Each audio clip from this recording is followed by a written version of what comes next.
ఖచ్చితంగా e commerce అంటే only ఇంట్లో కూర్చొని చేసేది కాదు. మీరు ఆఫ్‌లైన్ తిరగాలి. మ్యానుఫ్యాక్చరర్స్, వెండర్స్‌తో టైఅప్స్ ఉండాలి. ఎక్కడ ఏ ప్రోడక్ట్ ఉందనేది రీసెర్చ్ చాలా ఇంపార్టెంట్. సో, చైనా వెళ్లి మంచి ప్రోడక్ట్స్ సోర్స్ చేసుకొని, వీళ్ళందరూ ఇది చేస్తున్న టైంలో మీరు కొత్త ప్రోడక్ట్ లాంచ్ చేసి బయటకొచ్చేస్తారు. So, it's a 6 months cycle. So, మీకు స్ట్రాంగ్ ప్రోడక్ట్ రీసెర్చ్ టీమ్ ఉంటే ఎప్పటికప్పుడు కొత్త పీపుల్ లైక్ న్యూ అండి. న్యూ అంటే జనాలకిష్టం. బట్టలైనా సరే ఎప్పుడైనా సరే మనం కొత్త బట్టలు కొనుక్కుంటాం. సో, ఇండియన్ మైండ్ సెట్ ఏంటి? It's a new thing, new offer, new product. New అనేది ఇట్స్ ఆల్వేస్ అట్రాక్టివ్ అండి ఇండియాలో. So, you should always come up with a new product. Simple example మనకి లైక్ మేబీ 2 ఇయర్స్ బ్యాక్ అనుకుంటా ఫిడ్జెట్స్ అని చెప్పేసి ఇలా తిప్పుతా ఉంది. ఇప్పుడు అసలు ఎవరు తిప్పట్లేదు. So, that's a 6 months period. ఆ ప్రోడక్ట్ అయిపోయింది. తర్వాత ఇంకో ప్రోడక్ట్ వస్తుంది. సో, ఈ మధ్య కాలంలో లైక్ ఒక 1-2 ఇయర్స్ నుంచి more focus is on products like neck pillows అని, లేదంటే బ్యాక్ పెయిన్ పిల్లోస్ అని, ఆఫీస్ గోయింగ్ వాళ్ళకి. సో, ప్రోడక్ట్ కేటగిరీస్ మారుతూ ఉంటాయి.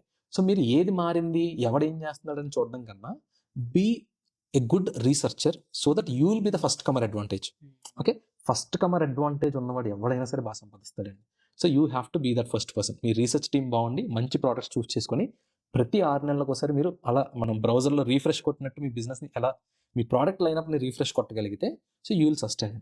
అండ్ కొన్ని ప్రోడక్ట్స్ ఉంటాయి which will not have dead end. ఇప్పుడు మనకి రైస్ ఉంది, ఆయిల్ ఉంది, సో అవి తినేవి, there is no dead end for it. So అటువంటి ప్రోడక్ట్స్ని చూస్ చేసుకుంటే సో ఏ ప్రోడక్ట్ అయితే లైఫ్ ఎక్కువ ఉందో అది కంటిన్యూ చేసేస్తూ ఉంటారు, ఆపరు మీరు. కొత్త ప్రోడక్ట్ యాడ్ అవుతూ ఉంటుంది. సో మిగిలే ప్రోడక్ట్లు మిగులుతూ ఉంటాయి మీ ప్రోడక్ట్ లైనప్లో. సో ఎప్పటికప్పుడు కొత్త ప్రోడక్ట్స్ యాడ్ చేసుకుంటూ ఉంటారు అనమాట. సో అలా you have to come up with new product ideas. That is the solution.